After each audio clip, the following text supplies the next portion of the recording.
Eyvallah, teşekkür ederiz. Merhabalar. Evet, arkadaşlarımızı bir soralım. Normal yani. Şimdi çoğu bir de kiralık, şoför olarak çalışıyor arkadaşlarımız. Evet. Öyle değil mi? Fiyatlar kiralık oluyor. Bunun araç yıklanması zaten 5 yılda araç neredeyse yıkılma pozisyonuna geliyor. Marifet. Eyvallah, teşekkür ederim. Dürüst bir siyaset, doğru bir muhalefet ihtiyacı çok fazla. Çalışmalar sabah sabah kahvaltı yapıyorsunuz. Eyvallah, çok teşekkür ederiz. Reyon normalde bittiğinden dolayı mı? Yok, içeride temizlik yapacaktık da öyle. Yoksa dedim satışlar o kadar iyiyse iyi yani, sıkıntı yok. Yok. Nasıl, yani özellikle kesim fiyatları ne oldu şimdi büyükbaş karkaset? Büyük kesim şu an 93-95. Türkiye'de en büyük sıkıntılardan bir tanesi dürüst bir siyaset anlayışının olmaması, taraflı, liyakatsiz. Siz de üniversite mezunusunuz, evet, biliyorsunuz ama bölüm nedir? Kamu yönetimi. Kamu yönetimi ama şimdi kasaplık daha mı cazip geliyor? Yani babamın iş yok ama. Evet, bu anlamda. İnşallah. İyi çalışmalar. Kolay gelsin. Çalışmalar. Sağ olun. İyi olacak diye ümit ediyoruz. Evet, daha devam ediyor sezon, düğün sezonu. Eskisi gibi de şimdi herkes fotoğrafçı. Öyle mi? Sayit Çukar. Ankara'nın 30'dan fazla milletvekili var. Bir tanesinin sokakta olup da milletin derdiyle ilgilendiğine şahit olmamışız şu ana kadar. Mutlaka tanıyın, araştırın. Hüdapar kimdir? Eğer duymamışsanız. Evet, eyvallah. İyi çalışmalar. Kolay gelsin. Görüşürüz. Usta sizsiniz lan. Usta burada da dedim. Yoksa gençler geldi sabah erkenden. Nasılsınız? İyisiniz. Memleket neresi? Çorum. Her ayın 19'unda saat 19'da dönüyor. Çorum. En büyük sıkıntımız siyasi ahlakımızın doğru olmamasından.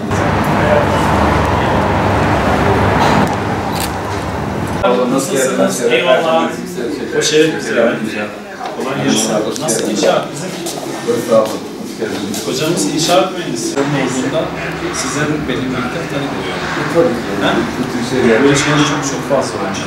Vallahi şöyle, hani ben 2012'den beri 4 tane inşaat.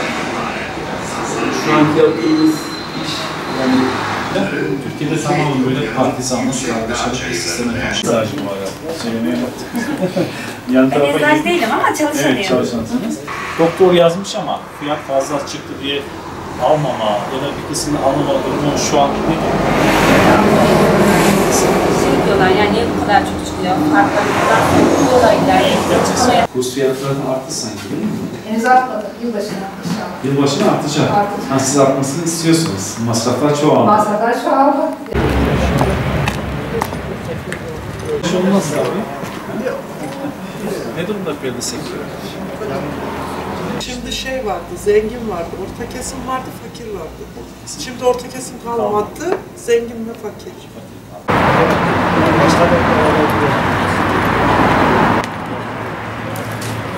Adam veriyor, o da ne yapıyor? Hiçbir zaman seni hatırlıyor, hiçbir zaman geliyor. Oraya geliyor.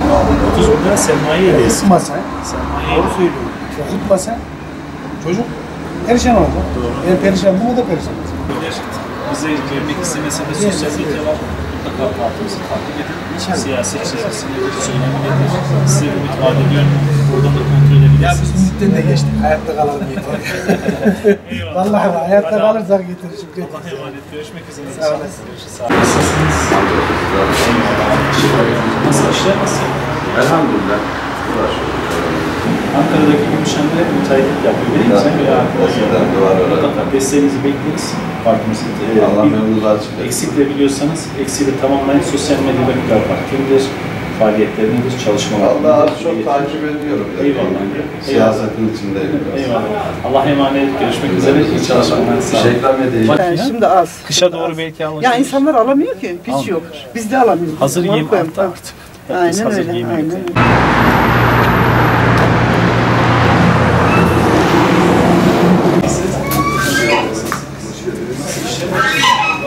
Doğru yaptığında desteklenmelidir, bu milletin menfaatinedir diyen, yanlış yaptığında da karşısında olan bir partidir. Bu bütün partilere karşı tavrımız bu yöndedir.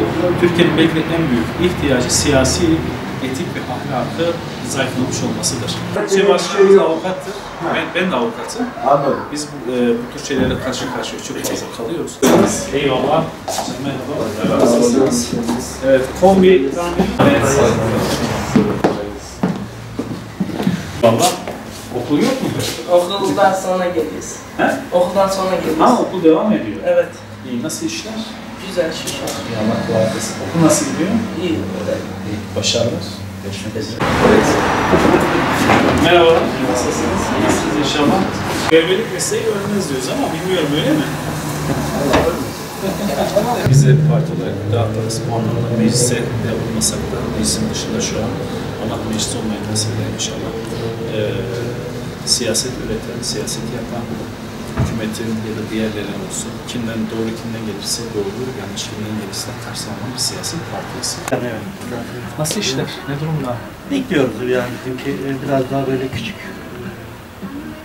Bizim küçük esnaf dediğimiz. Yok olsun elhamdülillah. Allah bereket idare versin. ediyor.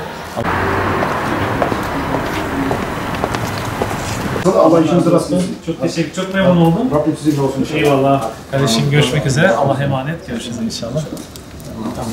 Eyvallah. Maalesef toplum, medya, sosyal medya artık kim olursa olsun. İnşallah. Ne diyelim valla ömrüm bir şekilde insanlar Vakit geldi mi? hayata tutunmak zorunda. Hesap şimdi para. Öyle mi? Şimşek AVM her yerde var diye biliyorum ama yok sadece buradan mı? Sadece. Bugün saha çalışmaları kapsamında Altındağ ilçemizdeyiz. Esnafımızın yine sorunlarını yakından takip ediyoruz. Tek tek esnafımızı geziyoruz, sorunlarını dinliyoruz. Problemlerine çözüm bulmaya dönük çalışmalar yapacağız.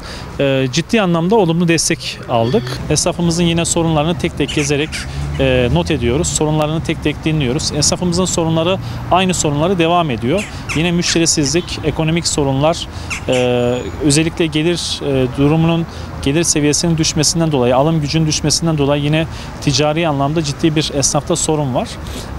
Ve girdiğimiz esnafın büyük bir kısmı oturmakta, reyonları boşalmış durumda, müşterisizlikten şikayet etmekteler. Bunların yerinde gördük ve sorunların çözüm noktasında yetkililerden de çözüm bekliyoruz. Siyasi anlamda mevcut meclisteki siyasi partilerden esnafın büyük oranda koptuğunu, onların artık bir çözüm olamayacağını, olmadığı kanaati hakim. Partimize bu anlamda da çok ciddi anlamda olumlu dönüşler olduğunu gördük. Bu da bizi ümitlendirdi. Çalışmalarımıza aynı şekilde durmaksızın devam edeceğiz.